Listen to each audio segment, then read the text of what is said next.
Hello friends, welcome. Introduction to Statistical Mechanics la நம்ம ஏற்கனவே types of ensembles, microcanonical ensemble பத்தி பிரீஃபா பார்த்திருந்தோம். அடுத்ததா canonical and grand canonical போறதுக்கு முன்னாடி இன்னைக்கு probability distribution function பத்தி தான் பேச இருக்கோம். So probability distribution function நமக்கு என்ன இண்டிகேட் பண்ணுது? நம்ம ஒரு எக்ஸ்பெரிமெண்ட் பெர்ஃபார்ம் பண்ணும்போது அதுல 10 பாசிபிள் அவுட்கம்ஸ் இருந்ததுன்னு சொன்னா அதுல ஒரு அவுட்கமும் நடக்கிறதுக்கான ப்ராபபிலிட்டி என்ன அப்படிங்கறத நமக்கு இண்டிகேட் பண்ணுது. அப்ப நம்மளோட அவுட்கம்ஸ் வந்து ஒரு இன்டீஜராவோ, ஃபார் எக்ஸாம்பிள் இப்போ நம்ம இந்த டைஸை ரோல் பண்ணும்போது நமக்கு 6 பாசிபிள் அவுட்கம் இருக்கு. அந்த 6 மட்டும்தான் அதில் நம்ம எதிர்பார்க்கலாம். 1 and 2க்கு நடுவில் ஏதாவது ஒரு நம்பரோ இல்ல 5 and 6க்கு இடையில ஒரு நம்பரோ அந்த மாதிரி எந்த பாசிபிள் அவுட்கம்ஸுமே இந்த எக்ஸ்பெரிமெண்ட்ல நமக்கு கிடைக்காது. அது போக இதுல 6 அப்படிங்கிற டோட்டல் நம்பர் ஆஃப் அவுட்கம்ஸும் நம்மளால வந்து தெரியப்படுத்த முடியும். ஸோ இந்த மாதிரி கேஸ் ஃபார் எக்ஸாம்பிள் நீங்க காயின் டாஸ் பண்றீங்க, அதுல ஹெட் ஆர் டெய்லுங்கிற 2 பாசிபிலிட்டி தான் இருக்கு. அதுக்கு இடைப்பட்ட எந்த பாசிபிலிட்டியுமே நீங்க எதிர்பார்க்க மாட்டீங்க. ஸோ இந்த மாதிரியான சிஸ்டம்ஸ்லாம் நம்ம வந்து டிஸ்கிரீட் அப்படின்னு சொல்றோம்.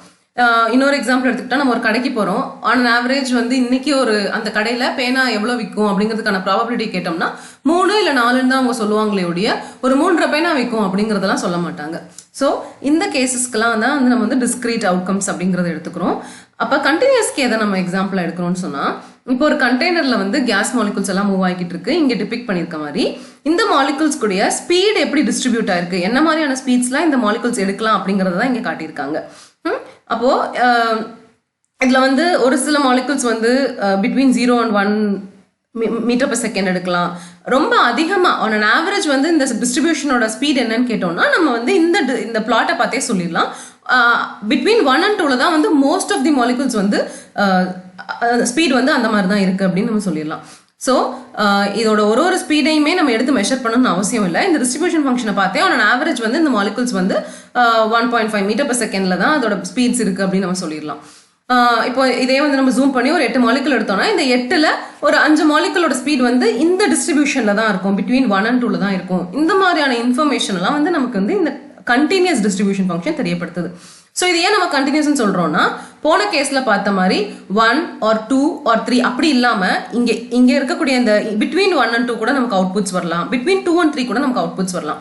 அப்ப பிட்வீன் 0ல இருந்து 4 மீட்டர் per செகண்ட்குள்ள என்ன மாதிரியான வேல்யூஸ் வேணாலுமே நம்மளோட ஸ்பீட் எடுக்கலாம். இங்க ஃபார் எக்ஸாம்பிள் 0.123 or 0.567 or 2.897 அந்த மாதிரி நிறைய பாசிபிள் அவுட்கம்ஸ் இருக்கு. அது எல்லாமே வந்து நமக்கு கண்டினியூஸ் டிஸ்ட்ரிபியூஷன் ஃபங்க்ஷன் கடியில வருது. ஸோ பிசிக்ஸ்ல ஜென்ரலா நம்ம வந்து இந்த டைப்ஸ் ஆஃப் டிஸ்ட்ரிபியூஷன் ஃபங்க்ஷன்ஸ்லாம் நம்ம ஏற்கனவே பார்த்திருக்கோம். டிஸ்கிரீட்ல பைனாமியல் அண்ட் பாய்சானியனும், கண்டினியூஸ்ல uniform, Gaussian and Maxwell Boltzmann பார்த்திருக்கோம். இதை பத்தி டீடைல்டா நம்ம போறதுக்கு முன்னாடி ஒரு சில சின்ன எக்ஸாம்பிள்ஸ் இங்க நம்ம டிஸ்கஸ் பண்றோம். ஒரு டைஸ் ரோல் பண்ற எக்ஸ்பெரிமெண்ட்ல நமக்கு 2 டைஸ் எடுத்திருக்கோம். ஒரு டைக்குமே 6 பாசிபிள் அவுட்கம்ஸ் நமக்கு தெரியும். இப்ப அந்த 2ஓட ஃபேஸ் வேல்யூ, அதாவது இப்படி நம்ம உருட்டி அந்த டைஸை போடும்போது அது மேல விழுகும் இல்லையா, அந்த நம்பர் எடுத்து நம்ம அந்த 2 டைஸ்க்கும் ஆட் பண்ணும்போது நமக்கு அதுல என்னெல்லாம் நம்பர்ஸ் வர வாய்ப்பு இருக்குன்னா, இங்க நம்ம லிஸ்ட் அவுட் பண்ணிருக்கிற 36 பாசிபிள் அவுட்கம்ஸ் நமக்கு இருக்கு. ஃபார் எக்ஸாம்பிள் அந்த 2 டைலையும் 1 விழுந்ததுன்னா நீங்க 2ன்னு அந்த ஃபேஸ் வேல்யூ எடுத்துக்குவீங்க. 1 6 விழுந்ததுன்னா அதோட ஃபேஸ் வேல்யூ 7ன்னு எடுத்துக்குவீங்க. 6 விழுந்ததுன்னா அதோட ஃபேஸ் வேல்யூ 12 டோட்டலா எடுத்துக்குவீங்க. அப்ப இந்த மாதிரி நம்மளால இத்தனை பாசிபிள் அவுட்கம்ஸ் ஜெனரேட் பண்ண முடியும் அப்படின்னு நமக்கு இங்க தெரியுது. இப்ப நம்ம வந்து அந்த கேமை விளையாடுறோம், அதோட ஒவ்வொரு அவுட்புட்டையும் எடுத்து எழுதணும் அப்படின்னு சொன்னா நீங்க வந்து ஒரு 100 டைம்ஸ் அதை ரோல் பண்ணி அதோட எல்லா அவுட்புட்ஸையும் எடுத்து பார்த்துட்டு இருந்தீங்கன்னா அதிகமா அந்த பேப்பர்ல நீங்க எந்த நம்பரை பார்த்திருப்பீங்கன்னா 7 அப்படிங்கிற நம்பர் தான் உங்களுக்கு வந்திருக்கும். ஏன்னா 7க்கான பாசிபிலிட்டி வந்து இங்க நிறைய இருக்கு. நிறைய பாசிபிள் வேஸ்ல நம்ம 7 உருவாக்கலாம். For example 6 + 1 or 5 + 2 or 4 + 3 or 3 + 4 or 2 + 5 or 1 + 6. அப்ப இங்க இருக்கக்கூடிய எல்லா அவுட்கம்ஸ்லுமே வந்து நம்ம 7 அதிகமா எதிர்பார்க்கலாம் அப்படின்னு தான் நமக்கு இந்த டிஸ்ட்ரிபியூஷன் ஃபங்க்ஷன் காட்டுது. அதான் இங்க நம்ம பிளாட் பண்ணிருக்கோம். 7க்கான ப்ராபபிலிட்டி என்ன, இப்போ 2க்கான ப்ராபபிலிட்டி or 12க்கான ப்ராபபிலிட்டின்னு கேட்டோம்னா அதுதான் இருக்கிறதுலே கம்மி. ஏன்னா நீங்க ஒரு வாட்டி தான் இந்த 36 பாசிபிள் அவுட்கம்ஸ்ல ஒரு பாசிபிலிட்டி தான் அந்த 2 or 12 விழுகிறதுக்கான சான்ஸ் இருக்கு அப்படின்னு நமக்கு இங்க தெரிய வருது. ஸோ இதுதான் வந்து ஒரு எப்படி ஒரு டிஸ்கிரீட் ப்ராபபிலிட்டி டிஸ்ட்ரிபியூஷன் இருக்கும் ஃபார் சிம்பிள் டாய் மாடலுக்கு அப்படின்னு இங்க நம்ம காட்டியிருக்கோம். அடுத்ததான் நம்ம எப்பயுமே டிஸ்கஸ் பண்ற காயின் டாஸ் எக்ஸ்பெரிமெண்ட். ப்ராபபிலிட்டியில யூஸ்வலி நம்ம டைஸ் வச்சோம், காயின் டாஸ் வச்சோம் தான் நிறைய ரிசல்ட்ஸ் வந்து டிஸ்கஸ் பண்ணுவாங்க. ஸோ அந்த ஒரு பேசிஸ்ல இங்க நம்ம காயின் டாஸ் எக்ஸ்பெரிமெண்ட்டையுமே எடுத்து காட்டியிருக்கோம். இப்போ என்ன பண்ண போறோம், ஒரே ஒரு காயின் எடுத்து டாஸ் பண்றோம். எடுத்துட்டு அப்ப அதுல நம்பர் ஆஃப் ஹெட்டுக்கான பாசிபிலிட்டி என்ன, நம்பர் ஆஃப் அதாவது 0 ஹெட்டுக்கான பாசிபிலிட்டி என்ன, ஒரு ஹெட்டுக்கான பாசிபிலிட்டி என்ன ஒரு கொஸ்டின் கேட்டோம்னா 0 ஹெட்டுக்கான பாசிபிலிட்டி வந்து 1/2, 1 ஹெட்டுக்கான பாசிபிலிட்டி 1/2. ஏன்னா நமக்கு total number of possible outcomes 2 தான். அதுல ஹெட் விழுகிறதுக்கான பாசிபிலிட்டி 1, ஹெட் விழுகாம இருக்கிறதுக்கான பாசிபிலிட்டி வந்து 1. ஸோ 1/2 1/2 நமக்கு இந்த டிஸ்ட்ரிபியூஷன் கிடைக்குது. இப்போ அடுத்ததா 2 காயின் டாஸ் பண்றோம். நமக்கு 4 பாசிபிள் அவுட்கம்ஸ் இருக்கு. Head head, head tail, tail head, tail tail. இப்போ இதுல என்னெல்லாம் நம்ம கேட்கலாம்னா 0 ஹெட்டுக்கான பாசிபிலிட்டி என்னன்னு கேட்டா அது இந்த ஒரே ஒரு அவுட்கம் தான். So 1/, total number of outcomes which is 4. அப்போ ஒரு ஹெட் விழுகிறதுக்கான பாசிபிலிட்டி என்னன்னு கேட்டா 2 வகையில அதை நம்ம ஜெனரேட் பண்ணலாம். அப்போ 2/4, அதாவது ஹாஃப்னு நமக்கு வரும் அந்த அவுட்கம். அடுத்ததா 2 ஹெட் விழுகிறதுக்கான பாசிபிலிட்டி வந்து இந்த 1/4 அவுட்கம்ஸ். ஸோ அது வந்து 1/4 அப்படின்னு வரும். இந்த கான்ஃபிகரேஷன்ஸ்ல எது ஹைலி ப்ராபபிள்னு கேட்டா ஒரு ஹெட்டுக்கான ப்ராபபிலிட்டி வந்து அதிகம் அப்படின்னு நம்ம சொல்லலாம். அடுத்ததா 3 காயின் எடுத்துக்கிறோம். நமக்கு 8 பாசிபிள் அவுட்கம்ஸ் இங்க காட்டியிருக்கோம். இதுல திரும்ப 0 ஹெட்டுக்கு பாசிபிலிட்டி என்ன, 1 ஹெட்க்கு என்ன, 2 ஹெட்க்கு, இந்த மாதிரி நம்ம எக்ஸ்டெண்ட் பண்ணிட்டே போகும்போது அடுத்ததா 4 காயின்ஸ்ல இருந்து 16 காயின்ஸ், 16ல இருந்து 32, ஈவன் 100, 1000, இந்த மாதிரி நம்ம இந்த ப்ராபபிலிட்டிஸ் நிறைய பண்ண நீங்க என்ன பாக்குறீங்கன்னா இந்த டிஸ்ட்ரிபியூஷன் வந்து ஸ்மூத் ஆகிக்கிட்டே வருது. ஸோ என்ன ஆகுதுன்னா ஒரு பைனாமியல் டிஸ்ட்ரிபியூஷன்ல இருந்து நம்ம எதை ஜெனரேட் பண்றோம், ஒரு நார்மல் டிஸ்ட்ரிபியூஷன், அதாவது ஒரு கண்டினியூஸ் ப்ராபபிலிட்டி டிஸ்ட்ரிபியூஷனுக்கான ஒரு டேட்டாவை நம்மளால ஜெனரேட் பண்ண முடியுது இந்த நம்பர் ஆஃப் சாம்பிள்ஸை நம்ம இன்க்ரீஸ் பண்ணிட்டே போனோம்னா. ஸோ அடுத்ததா இன்னொரு வகையில நம்ம எப்படி இந்த மாதிரி ஒரு கண்டினியூஸ் டிஸ்ட்ரிபியூஷன் நோக்கி போகலான்னு இங்க காட்டியிருக்கோம். அது எப்படி போகலாம் அப்படின்னு சொன்னா நம்மளோட பின் சைஸ், அதாவது பின் சைஸ்ங்கிறது இந்த ஒரு பார் இருக்கு இல்லையா அதோட லென்த், இந்த பாரோட லென்த்தை நம்ம ஷ்ரிங்க் பண்ண நம்ம எதை நோக்கி போயிட்டு இருக்கோம், ஒரு கண்டினியூஸ் டிஸ்ட்ரிபியூஷன் நோக்கி போயிட்டு இருக்கோம் அப்படின்னு இங்க காட்டியிருக்கோம். அப்ப பின் வித்தை வந்து நம்ம டிக்ரீஸ் பண்றோம். எப்படி டிக்ரீஸ் பண்றோம், இது எப்படி நம்ம புரிஞ்சுக்கிறது? இப்போ ஒரு வெயிங் மிஷின் இருக்கு. அந்த வெயிங் மிஷினால 34 kg மெஷர் பண்ண முடியும். அடுத்த டேட்டாவா அதை 35 தான் அதால மெஷர் பண்ண முடியும். அதுக்கு இடைப்பட்ட நம்பர்ஸ்க்கான ப்ரெசிஷன் அந்த இன்ஸ்ட்ருமெண்ட்ல இல்லைன்னு சொன்னா நீங்க என்ன பண்ணுவீங்க, 34 and 35 எல்லாரையும் பஞ்ச் பண்ணி ஒரு பார்க்குள்ள போட்டுருவோம் நம்ம. ஃபார் எக்ஸாம்பிள் இந்த ஒரு பார் வந்து பிட்வீன் 34 and 35 யாரெல்லாம் இருக்காங்களோ அவங்க எல்லா நம்பர்ஸும் இதுக்குள்ள வந்துடும். ஆனா இப்ப 34.5 இருக்கிறவங்களையும் 34.9 இருக்கிறவங்க அந்த டிஸ்டிங்ஷன்லாம் வந்து நம்மளால இதுல பார்க்க முடியாது. அது எப்ப நமக்கு உள்ள வருது, இந்த ப்ரெசிஷன், அந்த இன்ஸ்ட்ருமெண்டோட ப்ரெசிஷனை நீங்க கூட்ட அதால first digit, second digit, third digit இந்த மாதிரி எல்லாத்தையுமே மெஷர் பண்ணும்போது நம்ம இந்த பின் சைஸை வந்து இன்னும் ஷ்ரிங்க் பண்ணிட்டே போறோம். ஸோ அந்த மாதிரி போகும்போது நம்ம இப்போ ஒரு கண்டினியூஸ் டிஸ்ட்ரிபியூஷனை ரீச் பண்ணிடுறோம். அப்ப ஏன் ஒரு கண்டினியூஸ் டிஸ்ட்ரிபியூஷன் நமக்கு தேவை அப்படின்னு சொன்னா ஒரு கண்டினியூஸ் டிஸ்ட்ரிபியூஷன் அந்த பர்டிகுலர் சிஸ்டத்தை பத்தின அதோட பிஹேவியர் எப்படி இருக்கு, அதாவது ஆன் அன் ஆவரேஜ் வந்து அவங்க எல்லாம் என்ன மாதிரி வெயிட்ல இருக்காங்க அப்படின்னு நம்மளால இந்த மாதிரி ஒரு டேட்டா வச்சு சொல்ல முடியும். அதுல இருந்து எவ்வளவு பேர் வந்து அதாவது ஸ்டாண்டர்ட் டிவியேஷன் சொல்லுவோம், எவ்வளவு பேர் வந்து ஹையர் வெயிட்ல இருக்காங்க, ஒபீஸா இருக்காங்க, எவ்வளவு பேர் வந்து அண்டர் வெயிட்ல இருக்காங்க, இந்த மாதிரியான நிறைய இன்ஃபரன்சஸ் வந்து நம்ம இந்த ஒரு கண்டினியூஸ் டிஸ்ட்ரிபியூஷன் டேட்டா வச்சு நம்மளால ஈஸியா சொல்ல முடியும். ஸோ எய்தர் வந்து நம்மளோட சாம்பிள் சைஸை இன்க்ரீஸ் பண்ணியோ, நம்பர் ஆஃப் சாம்பிள்ஸை இன்க்ரீஸ் பண்ணியோ, ஆர் வந்து நம்மளோட பின் சைஸை குறைச்சோ வந்து நம்ம ஒரு கண்டினியூஸ் டிஸ்ட்ரிபியூஷன் ஃபங்க்ஷனை வந்து எக்ஸ்ட்ராக்ட் பண்ணலாம் அந்த சிஸ்டம்ல இருந்து அப்படின்னு நம்ம இங்கே தெரிஞ்சுக்கிறோம். ஸோ அடுத்ததா இப்போ என்ன மாதிரி டைப்ஸ் ஆஃப் ஃபங்க்ஷன்ஸ்லாம் இருக்கு, அதாவது நம்ம ஒரு ஜென்ரலாக நம்ம எதெல்லாம் பார்ப்போம் நம்மளோட சப்ஜெக்ட்ல, ஃபிசிக்ஸ்ல நம்ம நிறைய டாபிக்ஸ் பார்க்கும்போது என்னெல்லாம் காமனாக பார்ப்போம், அதோட நேச்சர் என்ன, அதை என்ன காமன் எக்ஸாம்பிளோட நம்மளோட பொருத்தி பார்க்கலாம் அப்படிங்கிறத இங்கே டிஸ்கஸ் பண்ணியிருக்கேன். இப்போ ஃபர்ஸ்ட் வந்து பாய்சானின் எடுத்துக்கிட்டோம்னு சொன்னா அதோட நேச்சர் எப்படி இருக்குன்னா அது சிமெட்ரிக்கா இருக்காது. அதாவது பொதுவாகவே நமக்கு ஒரு டிஸ்ட்ரிபியூஷன் ஃபங்க்ஷன் நமக்கு என்ன தோணும்னா அதோட ஹைலி ப்ராபபிள் வேல்யூ வந்து அந்த சிஸ்டமோட ஆவரேஜ் வேல்யூவா இருக்கும் அப்படிங்கிற ஒரு மைண்ட் செட் இருக்கும். அப்படி இருக்கணும்னு அவசியம் இல்லை. அதாவது பாய்சானின்ல நீங்க இங்க பாக்குறீங்க ஹைலி ப்ராபபிள் வேல்யூ வந்து இங்க 2. இந்த 2ங்கிறது வந்து அந்த சிஸ்டத்தோடைய ஆவரேஜ் வேல்யூ கிடையாது. ஸோ இது வந்து இந்த நேச்சர் ஆஃப் த கிராஃபை வச்சு நான் சொல்ற ஒரு கமெண்ட். அப்ப இந்த பாய்சானின் வந்து நமக்கு என்ன டேட்டாவை அந்த சிஸ்டத்தை பத்தி சொல்லுது அப்படின்னு கேட்டா ஒரு டைம் இன்டர்வல் எடுத்துக்கிறீங்க ஆர் ஒரு ஸ்பேஸ் இன்டர்வல் எடுத்துக்கிறீங்க. அந்த டைம் இன்டர்வல்லையோ அந்த ஸ்பேஸ் இன்டர்வல்லையோ நீங்க எதிர்பார்க்கிற ஈவெண்ட் நடக்கிறதுக்கு என்ன ப்ராபபிலிட்டி அப்படின்னு அது உணர்த்துது. ஃபார் எக்ஸாம்பிள் நம்ம ஒரு டோல்கேட்ல வெயிட் பண்றோம், ஒரு ½ an hour பேண்ட் கேப் எடுத்துக்கிறோம் எவ்ரிடே. அந்த ½ an hourல 2 கார் வர்றதுக்கான ப்ராபபிலிட்டி என்ன, 8 கார் வர்றதுக்கான ப்ராபபிலிட்டி என்ன, 10 கார் வர்றதுக்கான ப்ராபபிலிட்டி என்ன, இந்த மாதிரியான நிறைய நம்பர் ஆஃப் ஈவெண்ட்ஸ் வந்து அந்த பர்டிகுலர் இன்டர்வல்ல நடக்கிறதுக்கான ப்ராபபிலிட்டி என்ன நம்ம குவெஸ்டின் பண்ணோம்னா அதுதான் வந்து நமக்கு ஒரு பாய்சானின் டிஸ்ட்ரிபியூஷனா வரும். இன்னும் ஒரு ரொம்ப காமன் எக்ஸாம்பிள் ஒன்று எடுத்துக்கிட்டோம்னா நம்மளோட அந்த குட் டே பிஸ்கெட் எடுக்கிறோம், அதுல கேஷ்யூஸ் எல்லாம் அங்கங்க இருக்கும். அப்ப நீங்க ஒரு பிஸ்கெட் எடுக்கிறீங்கன்னா அதுல 2 கேஷ்யூ இருக்கிறதுக்கான ப்ராபபிலிட்டி இல்லைன்னா 4 இருக்கிறதுக்கான ப்ராபபிலிட்டின்னு குவெஸ்டின் பண்ணி அதை நீங்க ஒரு பிளாட் பண்ணி பார்த்தீங்கன்னு சொன்னா அதுவுமே ஒரு பாய்சானினா தான் இருக்கும். அதான் அதை பற்றி இப்போ வேற எக்ஸாம்பிள்ஸ்னு எடுத்துக்கிட்டோம்னா ஒரு கிவன் டேல இத்தனை பேபிஸ் பிறக்கிறதுக்கான ப்ராபிலிட்டி என்ன அப்படின்னு கேட்கறதாகட்டும், நீங்கள் மெயின்டைன் பண்ணுற வெப்சைட்டில் இவ்வளோ விசிட்டர்ஸ் ஒரு வீக்கில் வரதுக்கான ப்ராபிலிட்டி என்னன்னு கேட்டிங்களாகட்டும், இது எல்லாத்தையுமே நீங்கள் பிளாட் பண்ணும்போது நமக்கு என்ன மாதிரியான ஃபங்க்ஷன் அது ஜெனரேட் ஆகும்னா அது ஒரு பாய்சானியனா ஜென்ரேட் ஆகும். ஆனால் பாய்சானியன்லேயே இருக்கக்கூடிய அந்த நம்பர் ஆஃப் சாம்பிள்ஸை நீங்கள் நிறைய ஆக்குறீங்க அப்படின்னு சொன்னால் உங்களோட சாம்பிள் ஸ்பேஸ் வந்து நிறைய ஆகும்போது என்ன ஆகுதுன்னா அது ஒரு பைனாமியல் டிஸ்ட்ரிபியூஷனாக தான் ஜெனரேட் ஆகுது. பைனாமியல் டிஸ்ட்ரிபியூஷனோட நேச்சர் என்னன்னா அதோட ஆவரேஜ் மீன் வேல்யூ இருக்கும், இது ஒரு சிமெட்ரிக் கிராஃபாக இருக்கும். ஸோ பைனாமியல் டிஸ்ட்ரிபியூஷன் வந்து எங்கெல்லாம் வரும், என்ன மாதிரி இடத்துல இதை நம்ம எதிர்பார்க்கலாம் அப்படின்னு சொன்னால் 2 பாசிபிள் அவுட்கம்ஸ் தான் இருக்கக்கூடிய எக்ஸ்பெரிமெண்ட்ஸ். அதாவது either success or failure, yes or no, head or tail, இந்த மாதிரியான பாசிபிலிட்டிஸ் இருக்க இடத்துலலாம் நம்ம ஜெனரேட் பண்ணக்கூடிய ஃபங்க்ஷன் வந்து பைனாமியல் டிஸ்ட்ரிபியூஷன் ஃபங்க்ஷனாக இருக்கும். இப்போ லாஸ்ட்டாக நம்ம பார்த்துருந்தோம் இல்லையா, number of heads for a flip of 100 coins, அந்த எக்ஸாம்பிளில் நம்ம ஜெனரேட் பண்ணியிருந்த ப்ராபபிலிட்டி டிஸ்ட்ரிபியூஷன் ஃபங்க்ஷன் என்னன்னா அது வந்து it is of binomial nature. அடுத்ததா டிஸ்கிரீட் யூனிஃபார்ம்.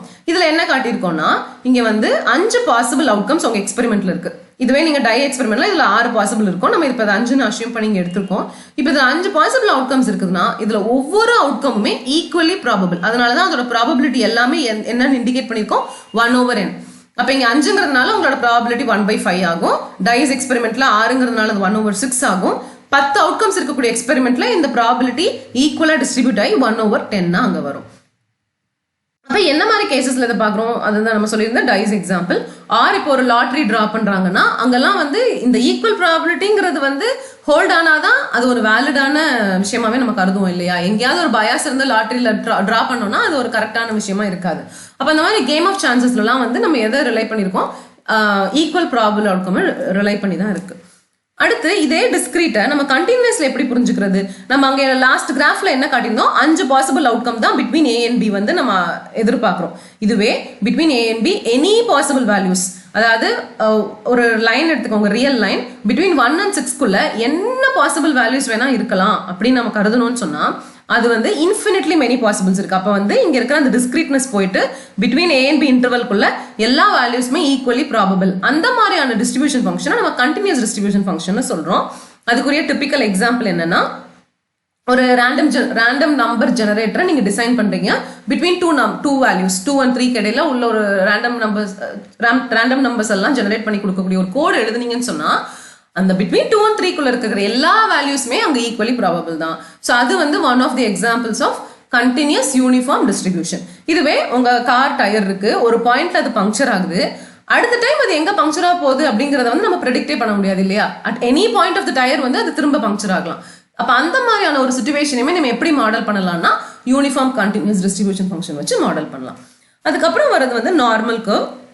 ஸோ இதோட பேரே ஏன் நார்மல்னா நம்மளோட நிறைய காமனான இவெண்ட்ஸை கேப்சர் பண்ணக்கூடிய டிஸ்ட்ரிபியூஷன் ஃபங்க்ஷன் என்ன ஃபார்ம் எடுக்கும்னா இந்த ஃபார்ம் தான் எடுக்கும், இந்த symmetrical bell shaped form or Gaussian கர்வ்னு இதை நம்ம சொல்லுவோம். ஸோ உங்க ஏரியாவில் இருக்கக்கூடிய எல்லா மக்களோட வெயிட் எடுத்து நீங்க டிஸ்ட்ரிபியூட் பண்ணி பார்த்தீங்கன்னா ஆர் ஹைட் ஆர் ஐக்யூ இல்லை ஏஜ், இந்த மாதிரியான காமன் பேராமீட்டர்ஸ் எல்லாம் எடுத்து நம்ம பிளாட் பண்ணி பார்க்கும்போது நமக்கு வரக்கூடிய கிராஃபோட இது எப்படி இருக்கும்னா இப்படி சிமெட்ரிக்கலா இருக்கும். இப்போ இங்கே வந்து இந்த டேட்டா என்ன சொல்லுதுன்னா மேஜர் பாப்புலேஷன் வந்து இந்த சென்டர் கர்வ்ல தான் பாப்புலேட் ஆயிருக்காங்க. அதுக்கப்புறம் வந்து இந்த சிமெட்ரிக்கெல்லாம் வந்து இந்த ஹையர் ஃப்ராக்ஷன், அதாவது ஃபார் எக்ஸாம்பிள் நீங்க மார்க்கே எடுத்துக்கோங்க உங்க கிளாஸ்ல, ஆவரேஜ் மார்க்ஸ் எடுத்துக்கூடிய மக்கள் வந்து இங்க இந்த டென்ஸ்லி பாப்புலேட்டட் ரீஜன்ல இருக்காங்க. ஹையர் மார்க்ஸ்க்குரிய மக்கள் வந்து இந்த டெய்லில், அகைன் லோவர் மார்க்ஸ்க்குள்ளவங்களும் இந்த டெய்லில் இருக்காங்க. இந்த மாதிரியான இன்ஃபரன்சஸ் எல்லாம் நமக்கு வந்து நார்மல் கர்வ்ல இருந்து புரிஞ்சுக்கலாம். ஸோ இதுதான் வந்து ரொம்ப most common distribution for random variables. இது வந்து இதோட நேச்சர் வந்து சென்டர்ட் அபவுட் த பீக்கா இருக்கும். ஸோ இந்த கிராஃபை பொறுத்த வரைக்கும் அதோட மீன் அண்ட் ஸ்டாண்டர்ட் டிவியேஷன் தெரிஞ்சால் நம்ம வந்து அதுல இருந்து நிறைய இன்ஃபர்மேஷனை பற்றி டிஸ்கஸ் பண்ணலாம். So heights, weights of people, IQ score, அதுக்கப்புறம் நீங்க ஒரு எக்ஸ்பெரிமெண்ட் பண்றீங்க, ஆவரேஜா ஒரு வேல்யூ வருது, பட் அதுல இருந்து இப்போ ஃபார் எக்ஸாம்பிள் நீங்க ஒரு வெலாசிட்டி ஆஃப் பார்ட்டிகல் மெஷர் பண்றீங்கன்னு வச்சுக்கோங்க, 2.4 cm²/s அது மூவ் ஆகுது. அதுக்கப்புறம் வேற வேல்யூஸ் எப்படி இருக்குன்னா 3 cm²/s ஆர் 2 cm/s. அப்ப ஆவரேஜா 2.5ல இருந்து அது எங்க வரைக்கும் போகுதுன்னா 3 cm ஹையர் அப் பவுண்ட்லயும் லோவர் பவுண்ட்ல 2 cm²/s போகுது. ஸோ இந்த மாதிரி ஏன் இந்த மாதிரி டிஸ்ட்ரிபியூஷன் வருதுன்னா நீங்க பண்ணக்கூடிய மெஷர்மெண்ட்ல இருக்கக்கூடிய ஏதோ ஒரு அன்சர்டனிட்டினால இந்த மாதிரி ஒரு டிஸ்ட்ரிபியூஷன் வருது. ஸோ அதெல்லாமே வந்து ஒரு நார்மல் கர்வ் டிஸ்ட்ரிபியூஷன் ஃபங்க்ஷனாக தான் எவால்வ் ஆகும். ஃபைனலாக நம்ம இங்கே காட்டியிருக்கிறது எக்ஸ்பொனென்ஷியல் டிஸ்ட்ரிபியூஷன் ஃபங்க்ஷன். ஸோ இப்போ நம்ம பாய்சனில் என்ன சொன்னோம், ஒரு கிவன் டைம்ல ஒரு ஈவெண்ட் நடக்கிறதுக்கான ப்ராபபிலிட்டி என்னன்னு கொஸ்டின் பண்ணா அங்க வரதெல்லாம் பாய்சனின் இருக்கும்னு சொல்லியிருந்தோம். இப்போ அதுவே ஒரு ஈவெண்ட் நடந்துருச்சு, அடுத்து அந்த ஈவெண்ட் நடக்கிறதுக்கு இடையில ஒரு வெயிட்டிங் டைம் இருக்கும் இல்லையா. ஒரு கார் கிராஸ் ஆயிடுச்சு, நீங்க வெயிட் பண்ணிட்டு இருக்க டால்கேட்ல, அடுத்த கார் வரப்போகுது, இந்த ரெண்டுக்கு இடைப்பட்ட நேரம், இந்த வெயிட்டிங் டைம்ஸ் எல்லாம் எடுத்து நீங்க பிளாட் பண்ணி பாத்தீங்கன்னா அது வந்து ஒரு எக்ஸ்பொனென்ஷியல் டிஸ்ட்ரிபியூஷன் ஃபங்க்ஷனா இருக்கும். ஒரு நம்ம இங்கே காட்டியிருந்தோம் இல்லையா, பேபி பார்ன் டே, அந்த ஈவெண்ட் வந்து இத்தனை பேபிக்கான ப்ராபபிலிட்டி என்ன அப்படி கொஸ்டின் பண்ணலாம். இன்னொரு கொஸ்டின் நம்ம இங்கே எக்ஸ்பொனென்ஷியல் என்ன பண்றோம்னா, ஒரு பாப்பா இப்போ பிறந்துட்டாங்க, அடுத்த பேபி பிறக்குறாங்க, இந்த ரெண்டு ஈவெண்ட்டுக்கும் இடையில ஒரு டைம் இருக்கும். இந்த மாதிரியான டைம்ஸ் எல்லாம் நம்ம எடுத்து பிளாட் பண்ணும்போது அது ஒரு எக்ஸ்பொனென்ஷியல் டிஸ்ட்ரிபியூஷன் ஃபங்க்ஷனா நமக்கு கிடைக்குது. ஸோ இப்போ கண்டினியூஸ் ப்ராபபிலிட்டி டிஸ்ட்ரிபியூஷன் ஃபங்க்ஷன் தான் இனி அடுத்து வரப்போற 5-10 மினிட்ஸ்ல நம்ம பார்க்க இருக்கோம். ஸோ எப்பயுமே கண்டினியூஸ் ப்ராபபிலிட்டி டிஸ்ட்ரிபியூஷன்ல நம்ம ப்ராபபிலிட்டி டென்சிட்டி ஃபங்க்ஷன் அப்படின்னு ஒன்று டிஃபைன் பண்றோம். ஸோ இது வந்து டிஸ்கிரீட்ல கிடையாது. அது ஏன் தான் இந்த ஃபர்ஸ்ட் பாயிண்ட்ல நான் காட்டுறேன். என்னன்னா 0 to 10 நான் ஒரு நம்பர் மனசுல நினைச்சுக்கிறேன்னு உங்கள்கிட்ட சொன்னா, அந்த 0 to 10 இருக்கிற அந்த 14 நம்பருமே இன்க்ளூடிங் 0 and 10 இது எல்லாத்தையும் எடுத்துட்டு இதுல வந்து நான் ஒரு நம்பர் நினைச்சிருக்கேங்கிறதுக்கு ப்ராபபிலிட்டி என்னன்னு உங்கள்கிட்ட நான் கேட்டேன்னா நீங்க அதை 1/11 சொல்லிடலாம் இல்லையா. சோ அதுக்கு இந்த அவுட்கம்ஸ், இந்த பாசிபிள் அவுட்கம்ஸ் ஒரு வேல்யூக்குமே என்னால வந்து ஒரு ப்ராபபிலிட்டியை அசைன் பண்ண முடியுது. இதுதான் டிஸ்கிரீட் கேஸ்ல. இப்போ இதை நம்ம கண்ட்ரீஸ்க்கு போகும்போது என்ன அங்க நடக்குது அப்படின்னு தான் பார்க்க போறோம். ஸோ அடுத்த ஒரு சின்ன எக்ஸாம்பிள் வந்து நான் 2 and 3 ஒரு நம்பர் நினைச்சுக்கிறேன் அப்படின்னு சொன்னா நீங்க 2 நினைக்கிறதுக்கான ப்ராபபிலிட்டி 1/2, 3 நினைக்கிறதுக்கான ப்ராபபிலிட்டி 1/2 ஈஸியா சொல்லிடலாம். இப்போ அடுத்து இதை காம்ப்ளிகேட் பண்ணி என்ன சொல்றேன்னா, பிட்வீன் 2 and 3 நான் எந்த நம்பர் வேணா நினைக்கிறேன், அந்த ரியல் லைன்ல 2 and 3 இருக்கக்கூடிய எந்த நம்பர் வேணா நான் நினைக்கிறேன், அதாவது அதுக்குள்ள இருக்கிற ஏதோ ஒரு நம்பரை நான் நினைக்கிறேன் அப்படின்னு நான் சொல்லும் போது அதுல நிறைய பாசிபிலிட்டிஸ் ஜெனரேட் ஆகுது. ஃபார் எக்ஸாம்பிள் இங்க நான் காட்டியிருக்க மாதிரி அது 2.1234 இருக்கலாம், 2.8564 இருக்கலாம், 2.666 இருக்கலாம். ஸோ இதுல எந்த பாசிபிள் வேணாலும் இருக்கலாம். அப்ப இதுக்கு நான் எப்படி ஒரு ப்ராபபிலிட்டி அசைன் பண்றது, பிட்வீன் 2 and 3 நான் ஒரு நம்பர் நினைச்சிருக்கேங்கிறதுக்கான ப்ராபபிலிட்டியை இந்த மாதிரியான ஒரு கண்டினியூஸ் கேஸ்ல நான் எப்படி அசைன் பண்ணுவேன் அப்படின்னு சொன்னா, நான் சீன் ஒரு நம்பர் அசைன் பண்றேன். பிகாஸ் எனக்கு தெரியாது, நான் இப்போ என்ன பண்ண போறேன், பிட்வீன் 2 and 3 நான் இருக்கக்கூடிய எல்லா பாசிபிள் அவுட்கம்ஸ்க்கும் நான் சீன் ஒரு ப்ராபபிலிட்டி அசைன் பண்றேன். ஃபர்ஸ்ட் ஆஃப் ஆல் நமக்கு என்ன தெரியும், ஒரு எக்ஸ்பெரிமெண்ட் நம்ம பண்றோம், அதுல வரக்கூடிய எல்லா அவுட்கம்ஸ்க்கான ப்ராபபிலிட்டியை நான் சம் பண்ணேன்னா எனக்கு 1 கிடைக்கணும்னு தெரியும். அப்ப இங்க நான் எல்லா பாசிபிள் அவுட்கம்ஸ்க்கும் நான் சீன் ஒரு ப்ராபபிலிட்டி அசைன் பண்ணிருக்கேன் இல்லையா, அது எல்லாத்தையும் ஆட் பண்ணா என்ன ஆகும், அது இன்ஃபினிட்டிக்கு தான் போகும். ஏன்னா நமக்கு இன்ஃபினிட்லி மெனி பாசிபிள் அவுட்கம்ஸ் இருக்கு, அது எல்லாத்துக்கும் நீங்க சீங்கிற ப்ராபபிலிட்டியை கொடுத்து ஆட் பண்ணீங்கன்னா அது ப்ளோ அப் ஆகும். அப்ப நான் இதை எப்படி ஃபிக்ஸ் பண்றது, அப்ப நான் அந்த சியை வந்து ரொம்ப சின்ன நம்பரா ரொம்ப க்ளோஸ் டு 0 மாதிரி நான் அசியூம் பண்ணி ஆட் அப் பண்ணேன்னா என்ன ஆகும், அகைன் வந்து என்னோட டோட்டல் சம் ஆஃப் ப்ராபபிலிட்டிஸ் வந்து 0வா தான் இருக்கும். அது 0வா இருக்குன்னா நான் அப்ப என்ன புரிஞ்சுக்கணும், நான் நினைச்ச நம்பர் 2 and 3 இருக்கிறதுக்கான ப்ராபபிலிட்டி 0ன்னு சொல்லுது இல்லையா, பட் அது கரெக்ட் இல்லை. ஏன்னா நான் 2 and 3 ஏதோ ஒரு நம்பரை நினைச்சிருக்கேன். அப்ப இந்த ரெண்டு பிட்வீன் இன்ஃபினிட்டி அண்ட் 0 நான் ஒரு ஃபைனைட்டான ப்ராபபிலிட்டி அப்படிங்கிற கண்டிஷன் அரைவ் பண்றதுக்கு நான் என்ன பண்ணணும்னு சொன்னா, நான் ப்ராபபிலிட்டி எப்படி டிஃபைன் பண்ணணும் இந்த பிட்வீன் 2 and 3 இருக்கிற அவுட்கம்ஸ்க்குனா, ஏதோ ஒரு இன்டர்வல்ல நான் நினைச்ச நம்பர் இருக்கு, மற்ற எந்த இடத்துலயுமே அது இல்லை. ஸோ அந்த இன்டர்வெல்ல மட்டும்தான் அந்த ப்ராபபிலிட்டி ஃபைனைட், மற்ற எல்லா இடத்துலயும் அது வேனிஷ் ஆயிருது. இந்த மாதிரி நான் டிஃபைன் பண்ணேன்னா இந்த இன்ஃபினிட்டிக்கும் அந்த ப்ராபபிலிட்டிஸ் போகாம அண்ட் 0வும் ஆகாம ஒரு கேஸை என்னால் அரைவ் பண்ண முடியும். அதை எப்படி நான் அரைவ் பண்ணுவேன், ஸோ இப்போ நம்ம இது டிஃபைன் பண்ணியிருக்கோம், ரோ ஆஃப் எக்ஸா என்னோட ப்ராபபிலிட்டி டென்சிட்டி ஃபங்க்ஷன். அதை நான் எப்படி டிஃபைன் பண்ணியிருக்கேன்னா, எந்த இன்டர்வெலோ இப்போ பிட்வீன் நான் நினைச்ச நம்பர் வந்து பிட்வீன் A and B இருக்குன்னு சொன்னா அங்க நான் சப்ஸ்டியூட் பண்ணும்போது எனக்கு ஒரு நல்ல 0.75 ஒரு ப்ராபபிலிட்டி கிடைச்சுன்னா நான் நினைச்ச நம்பர் இந்த இன்டர்வெல்குள்ள இருக்கிறதுக்கான ப்ராபபிலிட்டி வந்து ரொம்ப அதிகம்னு என்னால சொல்ல முடியும். அதே இப்போ வந்து ஏபியில வந்து நான் வேற ஒரு interval for example CD substitute பண்றேன், அப்ப நான் ரோ ஆஃப் எக்ஸ் சப்ஸ்டியூட் பண்ணி பார்க்கும்போது எனக்கு வர்ற நம்பர் வந்து 0.05 இருந்ததுன்னா அந்த இடத்துல நான் நினைச்ச நம்பர் இருக்கிறதுக்கான ப்ராபபிலிட்டி வந்து சுத்தமா இல்லை அப்படிங்கிற கமெண்ட்டை என்னால சொல்ல முடியும். அப்ப நம்ம கண்டினியூஸ் டிஸ்ட்ரிபியூஷன் ஃபங்க்ஷனை பொறுத்த வரைக்குமே வந்து ஒரு இன்டர்வல்ல அந்த ஈவெண்ட் நடக்கிறதுக்கான ப்ராபபிலிட்டி என்னன்னு தான் நம்மளால டிஃபைன் பண்ண முடியும். ஒரு பர்டிகுலர் பாயிண்ட்ல அது என்னன்னு கேட்டீங்கன்னா அது வந்து 0வா தான் இருக்கும். ஸோ அதுதான் இதோட நேச்சர், கண்டினியூஸ் ப்ராபபிலிட்டி டிஸ்ட்ரிபியூஷன் ஃபங்க்ஷனோட நேச்சர். ஸோ இதை இந்த மாதிரி டிஃபைன் பண்றது, இந்த மாதிரி உங்களுக்கு நான் சொல்றதை கன்வே பண்றதோட இப்போ ஒரு எக்ஸாம்பிள் நம்ம இதை டிஸ்கஸ் பண்ணுவோம், இன்னும் பெட்டரா இது வந்து நமக்கு புரிய வரும். என்னன்னா, ஒரு பீடியாட்ரிக் கிளினிக் இருக்கு, அங்க வந்து இந்த டேல வந்து இந்த 0 to 2 இயர்ஸ்க்குள்ள பேபிஸ் வராங்க. இந்த எக்ஸுங்கிறது வந்து age of babies in years அப்படின்னு நம்ம எடுத்துக்கிறோம்.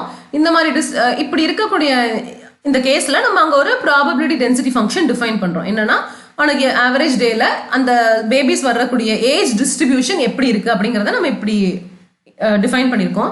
அந்த ஃபங்க்ஷன் எப்படி இருக்கும் நீங்க நான் உங்களுக்கு காட்டியிருக்கேன்.